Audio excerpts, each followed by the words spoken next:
Jean-Yves Le Drian y va de son pronostic. Le ministre français des Affaires étrangères a affirmé dimanche croire à la victoire finale de l'Ukraine face à l'invasion russe. Il a toutefois mis en garde contre les destructions et les victimes civiles que risque d'entraîner le siège des grandes villes.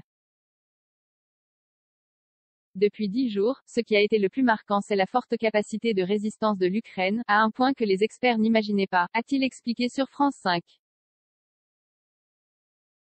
On rentre dans la logique des sièges, et la logique des sièges ça fait partie de notre sinistre expertise du fonctionnement et de l'action des forces russes, a-t-il en outre souligné. L'exemple de Grozny, on a l'exemple de Grozny, on a l'exemple d'Alep et ça va recommencer, a ajouté le chef de la diplomatie française, en référence au très lourd bilan des interventions russes dans la capitale tchétchène et dans la grande ville du nord de la Syrie.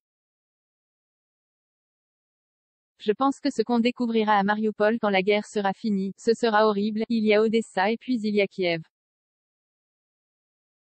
Je pense que l'Ukraine gagnera, a surtout déclaré Jean-Yves Le Drian, citant à l'appui de cette analyse l'isolement diplomatique de la Russie et l'effet des sanctions internationales.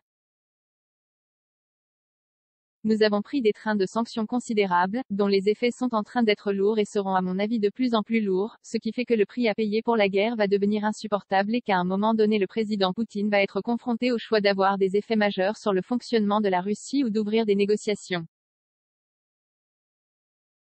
Lors d'une conversation téléphonique entre Emmanuel Macron et Vladimir Poutine dimanche, le maître du Kremlin a affirmé qu'il atteindrait ses objectifs, en Ukraine, soit par la négociation, soit par la guerre.